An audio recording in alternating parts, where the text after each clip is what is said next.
Today on Animal Fact Files, we're talking about Galapagos penguins. Be sure to join our waddle by subscribing. Thank you to I Like Games for today's request.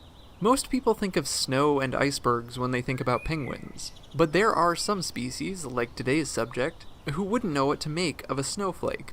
As their name implies, Galapagos penguins are from the coastal areas of the Galapagos Islands off the northwestern shores of South America, and they are the only penguins who are found north of the equator. They can also pant, which is a nice feature for cooling off when it's hot. Though they live in a tropical area, Galapagos penguins depend on cold water ocean currents for their survival. When conditions are favorable and food is plentiful, Galapagos penguins may reproduce up to 3 times in a single year. These birds don't have a breeding season, they just get frisky when the feeling is right, which is namely when they have more food than they can eat. Galapagos penguins eat pretty much any fish that are half a foot or smaller in length.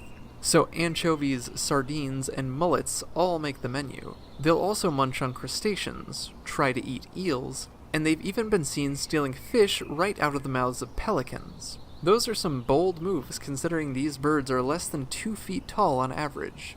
With full bellies achieved, Galapagos penguins will pair up, usually with the same partner as last time, and get to preparing a nest. Both the parents go about finding basically anything to put in their nest, including the stolen goods of other nests. Though apparently their eggs are so thick, a nest is almost unnecessary. In order to keep the eggs cool and to protect them from predators, the parents will construct their nests in lava tunnels and caves. Galapagos penguins have many predators, including native animals such as sharks and seahawks, as well as introduced species like domestic cats. Other factors that threaten Galapagos penguins include starvation due to climatic events. See, because these birds depend so heavily on unpredictable cold water currents, warm weather events like El Niño can drastically harm their populations. It's thought that this is why Galapagos penguins are able to breed opportunistically. When they are ready to raise a family, the female will almost always lay 2 eggs. Both the parents will take turns incubating the eggs and taking care of the chicks once they hatch.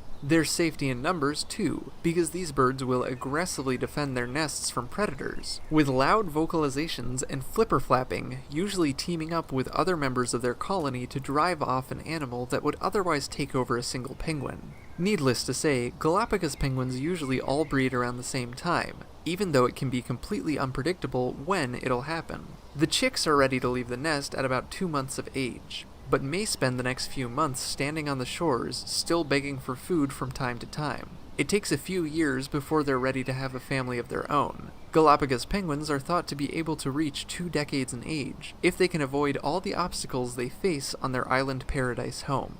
For more facts on Galapagos penguins, check out the links in the description. Thank you for watching, and give a thumbs up for adorable birds.